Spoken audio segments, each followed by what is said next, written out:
Following the Treaty of Tordesillas, Spain and Portugal established vast colonial empires in the Americas.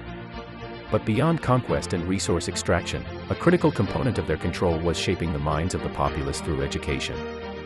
How did these two colonial powers approach schooling in the New World, and what lasting legacies did their systems create?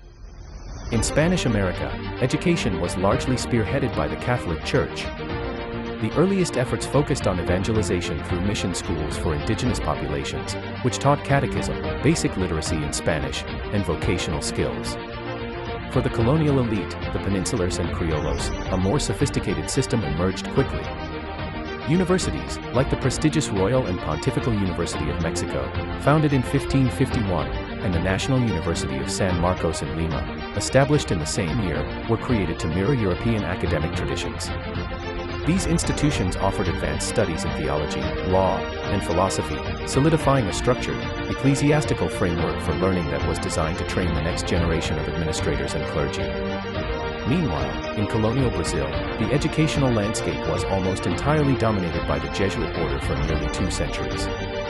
Their primary goal was the conversion and instruction of both indigenous peoples and the children of Portuguese colonists.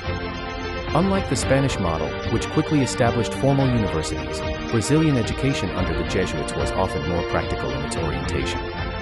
The curriculum heavily emphasized Portuguese, Latin, and religious doctrine. While highly effective within their mission settlements, the Jesuits placed less emphasis on establishing broad-based higher learning institutions, focusing instead on creating a uniform system of primary and secondary schooling tied directly to their evangelical mission. Both colonial systems were inherently stratified and designed to reinforce the existing social hierarchy. Higher education in Spanish America catered almost exclusively to the male European-descended elite, preparing them for influential roles in the colonial administration or the church. Access for indigenous peoples, mestizos, and women was severely restricted. In Brazil, while Jesuit schools were impactful in spreading basic literacy and religious instruction, widespread access to advanced learning was even more limited. Vocational training was often prioritized over abstract intellectual pursuits for the broader population, and the establishment of a university would not occur until after the colonial period. Crucially, education in both empires served as a powerful tool for linguistic and cultural assimilation. The Spanish crown vigorously promoted the Castilian language across its vast territories, aiming to create a linguistically unified empire and systematically replace indigenous languages.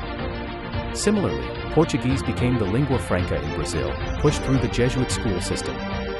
Both educational models sought to instill European values, Christian morality, and loyalty to the crown, often actively suppressing native cultures and traditions, though many indigenous languages and customs persisted in parallel. These distinct approaches to colonial education left enduring legacies that shaped the post-independence era. Spanish America's early and extensive university tradition fostered a robust intellectual elite that would later question colonial rule and lead the independence movements. Brazil's system, while effective in its initial scope, resulted in a less developed higher education infrastructure until much later periods, contributing to a different path of social and intellectual development. The foundations laid in the colonial era thus created divergent trajectories that continue to influence the educational and cultural landscapes of Latin America today.